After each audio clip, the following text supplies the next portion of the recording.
Hey guys, welcome back to my channel. So today I'm going to be doing a review slash wear test of the Maybelline Dream Radiant Liquid Foundation. I know this foundation came out a couple of months ago, I believe, but I'm just getting around to trying it. I've heard a lot of people compare this to things like the Fenty Hydrating Foundation, Giorgio Armani Luminous Silk. I haven't tried the Luminous Silk, but I have tried the Fenty Hydrating Foundation, so we will see. Of them, I saw actually the people had pretty much perfect skin. As we all know here, I do not have the most perfect skin. I got some acne scars to cover up. If you're interested in see if the Maybelline Dream Radiant Liquid Foundation can cover up my acne and acne scarring and how long it wears, then just keep on watching. Look like a hot mess. As you can see, I already did my eyebrows and my eyeshadow. I always do my eyes first, so here we are. Before I do anything with a little skin update, real lighting. This is all mostly scarring. These are kind of like healing. My nose is just a little crusty and my skin has been really dry this past week or so. I'm not sure why. It's actually going to be a good wear test because I have oily skin and my nose situation and my skin's feeling a little drier lately. So the fact that this is more of a hydrating foundation is going to be a pretty good test. The Maybelline Dream Radiant Liquid Foundation is a hydrating foundation and it has hyaluronic acid and collagen in it. It's supposed to not clog pores, so it's like dermatologist tested. It is a lightweight hydrating foundation that your skin won't want to take off. It's supposed to hydrate the skin. Medium coverage foundation for normal to dry skin. And it retails on, it looks like on Ulta's website for $12.99, and I got the shade 75 Natural Beige. Even though this is a medium coverage foundation, I still want to see how well it can cover me. I've been feeling kind of like, since it's summer and it's so hot, I've been feeling lighter foundations. I save more of my matte, thicker foundations for winter. But right now I'm just gonna quickly prime my skin. So I'm gonna use a combo of the Farsali Skin Tumbler for kind of like my pore area on my cheeks, and then I'm gonna use the Farsali Liquid Glass on the rest of my face, especially right here on my nose, because again, I'm dry and crusty. Really feeling the liquid glass lately from Farsali, just because again, it is so hydrating. And it almost has like a sticky consistency. And it reminds me of the Milk Hydro Grip Primer, but a lot lighter and more lightweight. I actually did not like the Hydro Grip Primer. My skin was not a fan. It just felt really thick.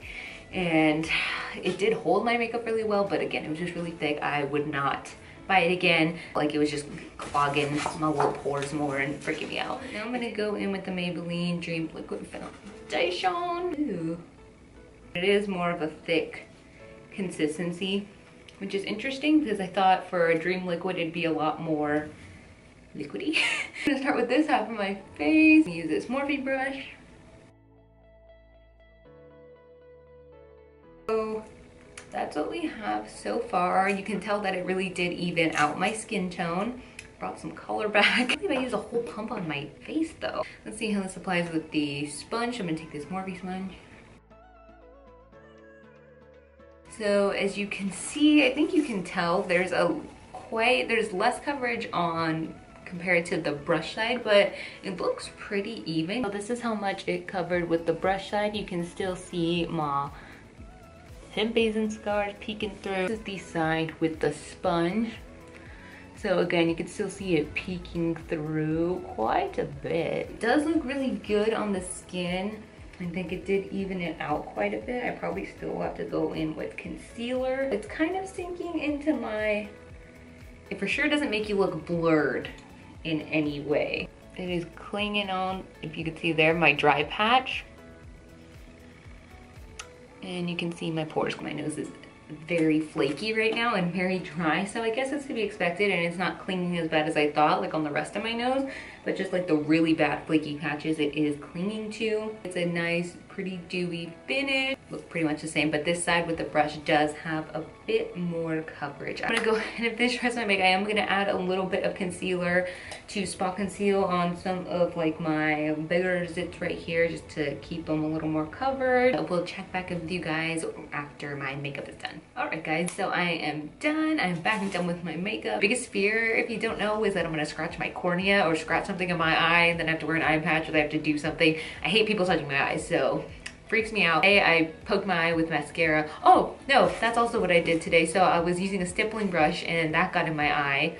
That was great. And then not 5 minutes later, I poked myself in the eye with mascara, so now it feels very strange. The foundation, I think it looks pretty good so far. I like how my foundation and other products layered on top of it.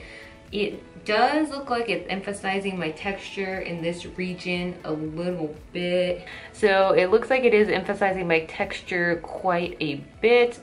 And you can still see some of my scars and stuff through the foundation, even with concealer on it. Oh my God, that is not okay.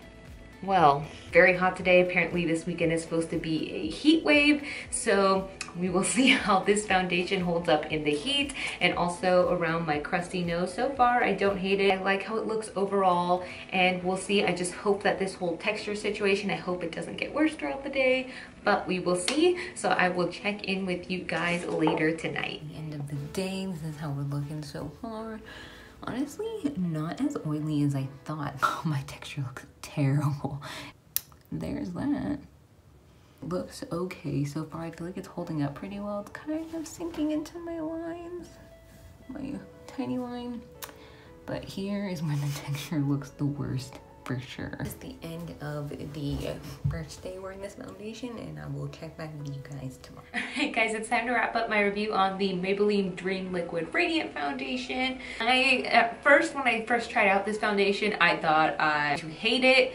I was not a fan, as you saw in the first clip. I do think that was actually a case of me just putting on too much foundation because it felt really heavy on the skin. It felt like a mask, like I can feel it. I could not wait to take it off at the end of the day. This is like a good foundation from afar. This foundation is not blurring by any means at all, which is kind of disappointing just because I do have large pores. I'm an oily gal, so if I'm gonna do a hydrating foundation, I at least want it to be semi-pore blurring. This foundation is a stage 5 clinger. I was really surprised something that's supposed to be hydrating how much it actually emphasizes dry spots, dry patches, things like that. In terms of finish, at first I was like, oh, it kind of reminds me like maybe this could be a drugstore dupe for the Fenty hydrating foundation. People have compared it to the Fenty foundation, so I was like, oh, I can maybe kind of see that. Right here we have the Maybelline, and right here we have the Fenty, and you can already see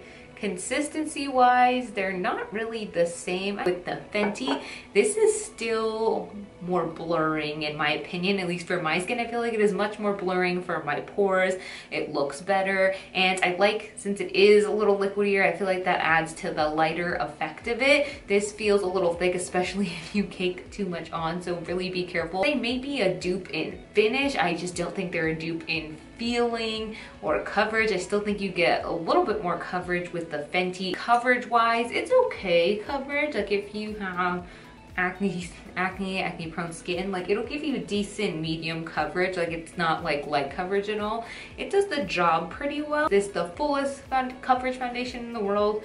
No, but also it doesn't claim to be. I don't feel like this is very hydrating, but I rarely have foundations that I feel like are like hydrating. It's not like a super drink of water. My overall thoughts on the Dream Liquid Foundation, it is honestly not my favorite foundation from Maybelline. Compared to the other foundations that I've tried from Maybelline, like the Maybelline Fit Me, the Maybelline Superstay, those, I love those two foundations, and I just love them so much better than the Dream Liquid. I have other dewy foundations that I like better.